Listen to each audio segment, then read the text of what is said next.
Bismillahirrahmanirrahim. Assalamualaikum warahmatullahi wabarakatuh. Waalaikumsalam warahmatullahi wabarakatuh. Baik adik-adik, kami dari kampus IAIN Parepare akan melakukan praktik mengajar yang khususnya itu di kelas kalian. Kami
yaitu indikator dalam pembelajaran akidah Islam atau akidah akhlak.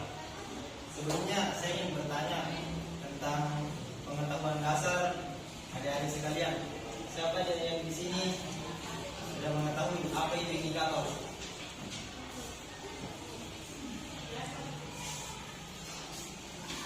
Atau belum tahu? Nah, jadi yang dimaksud dengan indikator yaitu hal-hal yang terkait dengan sesuatu tersebut atau hal-hal yang berhubungan. Nah, di sini pada pembelajaran kali ini kita akan membahas tentang indikator dalam pembelajaran akidah akhlak. Jadi kita akan membahas apa-apa saja yang terkait dalam pembelajaran akidah akhlak. Nah, pada pengertian umumnya indikator dalam pembelajaran akidah akhlak itu adalah bagaimana capaian kompetensi para siswa dalam memahami dan memperhatikan akhlak mulia pada kehidupan sehari-hari. Nah, apa-apa saja indikator pada pembelajaran akidah akhlak, yaitu ada 3 indikator.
Nah, ini 3 aspek dalam atau 3 indikator dalam pembelajaran akidah akhlak.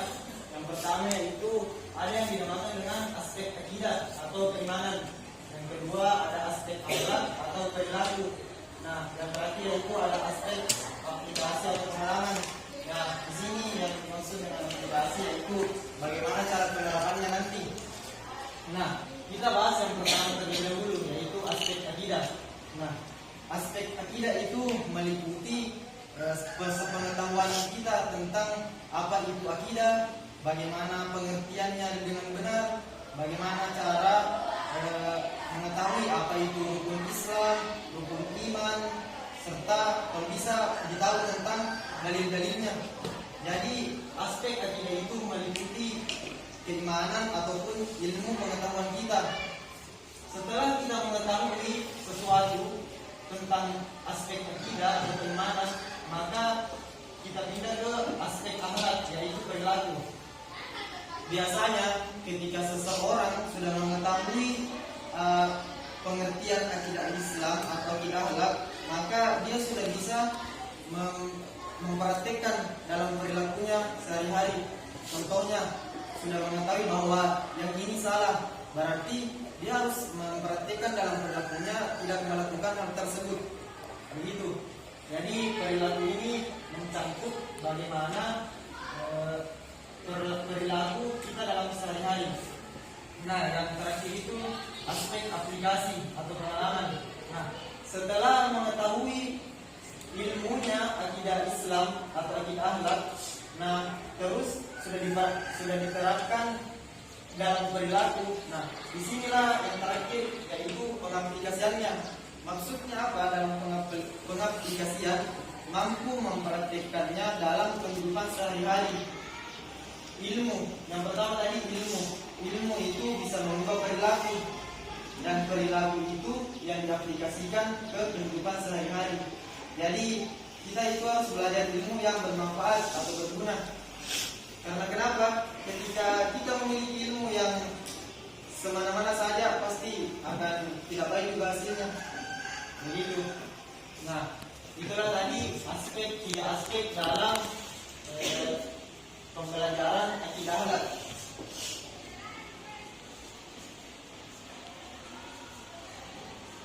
Selanjutnya itu materi selanjutnya itu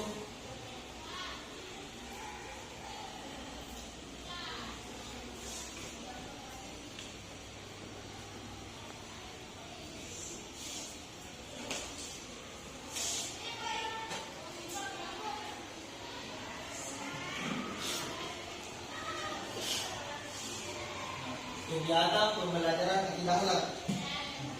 Kegiatan pembelajaran ini tidak dirancang begitu saja, tapi memiliki tujuan tertentu.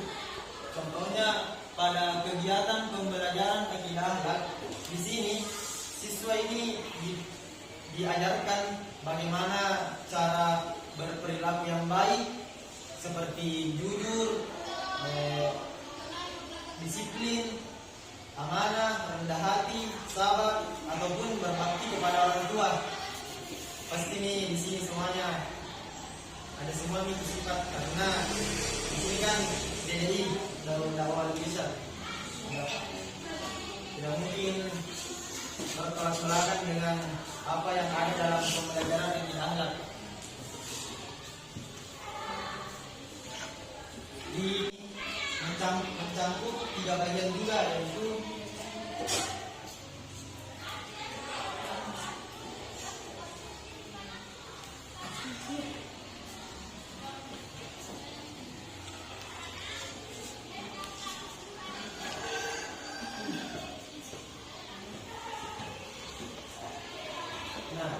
pada kegiatan pembelajaran akidah akhlak ada yang namanya pembuka, yang mana membuka kegiatan pembelajaran seperti yang telah tadi dilakukan oleh teman kelompok saya ataupun ibu guru tadi sebelumnya. Setelah pembukaan biasanya itu dilakukan seperti tadi pembacaan doa, perkenalan materi, atau tanya jawab, atau guru bertanya kepada siswanya tentang hal-hal terkait apa yang akan dipelajari pada materi hari ini. Contohnya, pada hari ini kita kan belajar akidah akhlak. Jadi, misalkan guru bertanya pada siswanya atau pada peserta didiknya, akidah akhlak itu kan mencakup tentang bagaimana bersikap jujur. Contoh, guru bertanya kepada muridnya, siapa hari ini sudah berkata jujur kepada orang tuanya? Pasti semuanya berkata jujur, toh? Setelah pembukaan ada yang namanya inti. Nah, di inti ini guru sudah menjelaskan tentang bagaimana apa yang akan dipelajari, materi-materinya, atau bertanya tentang kompetensi dasar atau ilmu dasar yang diketahui oleh siswanya. Nah, yang terakhir yaitu penutup. Pastinya jika ada pembuka, ada penutup. Tidak mungkin dibuka baru tidak ditutup. Jadi biasanya itu penutup ya, misalkan evaluasi. Contohnya ketika nanti di akhir kegiatan ini guru melakukan evaluasi kepada siswa tentang apa saja tadi yang dijelaskan oleh guru, atau menutup kegiatan pembelajaran dengan membaca doa. Mungkin itulah adik-adik yang saya dapat sampaikan. Saya juga di sini masih belajar. Kita sama-sama belajar. Di sini saya hanya berbagi ilmu tentang apa yang saya ketahui. Nah, mungkin sekian. Waalaikumsalam. Nah, itulah tadi dari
tadi yang saya jelaskan tentang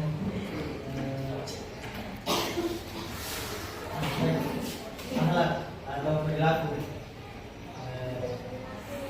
Siapa yang berani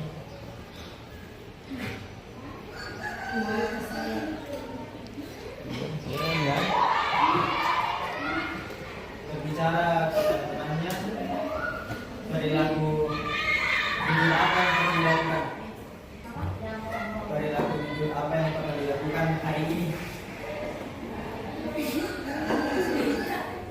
Jadi Siapa yang berani?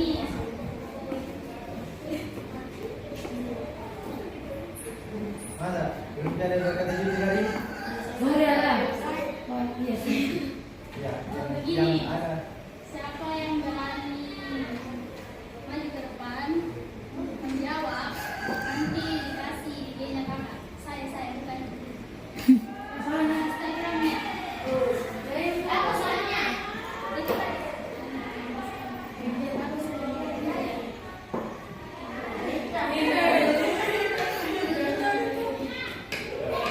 Contohnya begini, naik di atas tuh, seperti saya naik, baru saya menceritakan kepada adik-adik bahwa hari ini saya sudah berkata jujur kepada orang tua saya bahwa saya pergi observasi mengajar. Ini contohnya.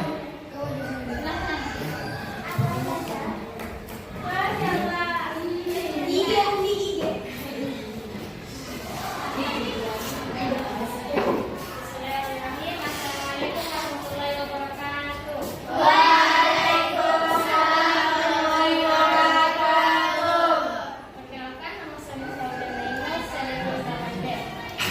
Baik, hari ini saya telah melakukan kejujuran kepada teman dekat kita, Rikis.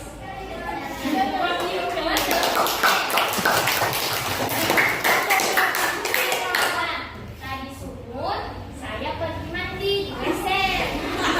Lalu ternyata di WC saya tidak melihat ada gayung. Terus saya lihat di situ ada embernya Bulkis. Lalu saya buka ternyata ada tinta di dalam. Tapi karena Bulkis tidak ada, saya bilang saya ambil dulu dan saya tanyakan kepada dia karena orangnya ada di asramanya dan dia sedang mandi subuh. Pada setelah saya pakai, setelah saya mandi, saya pergi makan dan ternyata dia di belakang saya. Lalu saya jalan bersama dia makan dan saya bilang, Bulkis, saya tadi mengambil gayung yang ada di kelas kamu. Lalu saya mau makan juga. Oh iya, ya udah.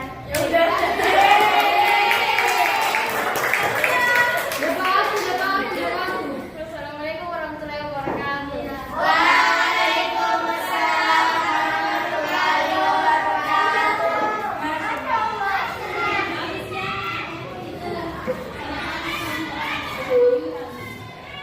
Seorang lagi siapa? Yang berani?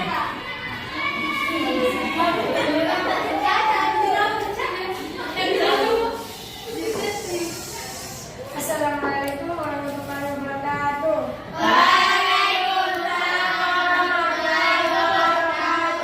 Jadi kok tadi subuh kan tadi subuh itu ada pengajian gerak.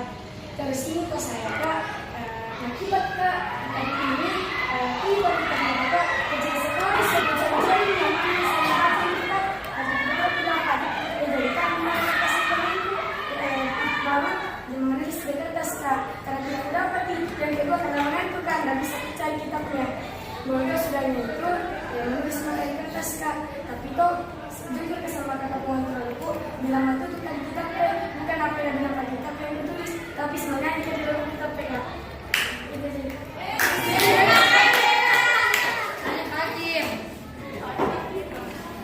Jadi yang pertama tadi itu contoh jujur kepada temannya.